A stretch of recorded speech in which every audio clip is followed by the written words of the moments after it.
కొద్దిగా ఆడవాళ్ళు వాళ్ళ ఆర్కులు తిని అట్లా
చట్టాలు తెస్తూ ప్రజలకు ఉపయోగపడే కార్యక్రమం లేకుండా ప్రజలపైన భారం వేస్తూ నేనేదో ప్రజలకు మేలు చేస్తా ఉన్నా, నేను అప్పు తెస్తా ఉన్నా, లేదంటే ట్యాక్సులు వేస్తా ఉన్నా, నేను 130 సార్లు బటన్ నొక్కినా నాకు 2 సార్లు మీరు బటన్ నొక్కేదానికి ఏమీ ఉన్నాడు.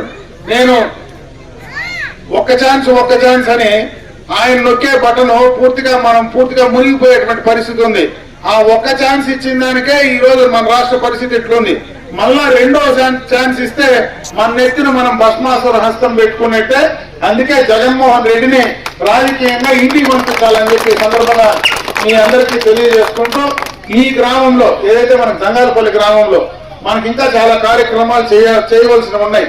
ఈ రోజు ఇక్కడ అంగన్వాడీకి సంబంధించినటువంటి బిల్డింగ్ కావచ్చు, రకరకాలుగా ఇంటర్నల్ రోడ్లు కావచ్చు, ఇవి కొన్ని కార్యక్రమాలు గత ప్రభుత్వంలో మనం కొన్ని పూర్తి స్థాయిలో చేయలేకపోయాం. ఆ రోజు ఉన్నటువంటి పరిస్థితుల్లో కొన్ని వరకే మనం చేయగలిగాం. రేపు ప్రభుత్వం అధికారంలోకి వచ్చిన తర్వాత ఖచ్చితంగా మీరు ఏదైతే కోరతారో, నేను మళ్ళీ జంగాలపల్లి ఖచ్చితంగా 100కి 100 పదాలు వస్తాను. మనం గెలిచిన తర్వాత, అధికారం వచ్చిన తర్వాత నేను మొట్టమొదటిగా మళ్ళీ జంగాలపల్లి గ్రామానికి వస్తా. ఆ రోజు మీరు ఈ గ్రామానికి సంబంధించి ఏది కోరితే అది చేసి ఇవ్వడానికి నేను సిద్ధంగా ఉంటానని చెప్పి సందర్భంగా మీ దృష్టికి తెస్తా ఉన్నా. ఎందుకు చెప్తా ఉన్నానంటే నేను 45 సంవత్సరాలు గతంలో అయితే ఈ భూములకు విలువ లేదు, కానీ ఈ రోజు మనం బార్డర్లో ఉంటే కోట్ల రూపాయలు విలువ చేసేటువంటి భూములు ఈ రోజు విలువలు వచ్చినాయి. దానికి సంబంధించి మన భూ హక్కు, మన సొంత ఆస్తి, మనకు లిటిగేషన్ వస్తే అది మనం ముందు లిటిగేషన్ వస్తే మనం సబ్ కోర్టుకో మున్సిపల్ కోర్టుకో పోతా ఉన్నాం. ఈ రోజు ఆ రకంగా పోయే పరిస్థితి లేకుండా ప్రభుత్వ అధికారులే దానిపై నిర్ణయం తీసుకునేటువంటి అధికారాన్ని కొత్తగా ఈ జగన్మోహన్ రెడ్డి ప్రభుత్వం తీసుకొస్తూ దాన్ని మొత్తం కూడా ప్రభుత్వ ఆధీనంలో పెట్టుకోవడానికి ఈ రోజు ప్రభుత్వ ప్రయత్నాలు జరుగుతూ ఉన్నాయి. దానికి ఉదాహరణ ఈ రోజు మనం ఎక్కడైనా రిజిస్ట్రేషన్ చేస్తే, గతంలో రిజిస్ట్రేషన్ చేస్తే రిజిస్టర్డ్ డాక్యుమెంట్లు మన చేతికి వచ్చేవి. ఈ రోజు రిజిస్ట్రేషన్ చేస్తే మన చేతికి ఒరిజినల్ డాక్యుమెంట్స్ రావు, జిరాక్స్ కాపీలే మన చేతికి వస్తాయి. ఒరిజినల్ డాక్యుమెంట్స్ అన్ని కూడా ప్రభుత్వంలో ఏజెన్సీ దగ్గర పెట్టేటువంటి కార్యక్రమాన్ని ఈ యొక్క ప్రభుత్వం జగన్మోహన్ రెడ్డి చేస్తా ఉన్నాడు. ఈ రోజు మన పాస్బుక్ మనకిస్తే కూడా ఆ పాస్బుక్ పైన జగన్మోహన్ రెడ్డి బొమ్మేసి మనకిస్తా ఉన్నాడు.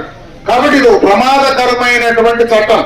ఈ చట్టం ద్వారా ప్రజల ఆస్తికి వాళ్ళ ఆస్తి పైన హక్కు లేకుండా వాళ్లకు ఇబ్బందులు కలిగించేటువంటి పరిస్థితి ఈ యొక్క భూ హక్కు చట్టం ద్వారా కూడా ఆయన తీసుకురాబోతా ఉన్నాడు. ఒకవేళ రేపు ఏదైనా ఆ భూ హక్కు చట్టం ద్వారా ప్రభుత్వం ఈ రోజు నేను బటన్ నొక్కుతా ఉన్నానని చెప్పి మన ట్యాక్సులన్నీ కూడా వసూలు చేసి ఆయన బటన్ నొక్కి మన తలలు తాకట్టు పెట్టి అప్పు తెస్తా ఉన్నాడు. ఈ రోజు రాష్ట్ర ప్రభుత్వం ఆస్తులన్నీ తాకట్టు పెడతా ఉన్నాడు. రేపు అది చాలకపోతే ఈ యొక్క మన వ్యవసాయ భూములు ఏదైతే రైతులకు ఉండే భూములు కూడా తాకట్టు పెట్టేటువంటి ప్రమాదం ఉంది. అందువల్ల ఆ చట్టాన్ని రద్దు చేయాలని చెప్పి మనం డిమాండ్ చేస్తా ఉన్నాం. అందుకే చంద్రబాబు నాయుడు గారు ముఖ్యమంత్రిగా రెండవ సంతకం ఆ భూ హక్కు చట్టాన్ని ఏదైతే ల్యాండ్ టైటిల్ యాక్ట్ ఉందో దాన్ని రద్దు చేసేదానికి రెండో సంతకం పెట్టేటువంటి కార్యక్రమాన్ని పోతా ఉన్నాడు. ఏదైతే జగన్మోహన్ రెడ్డి బొమ్మ ఈ రోజు మన పాస్బుక్ల పైన ఉందో దాన్ని కూడా పెరిగి పారేసే కార్యక్రమాన్ని కూడా చంద్రబాబు నాయుడు గారు తీసుకోబోతా ఉన్నాడు.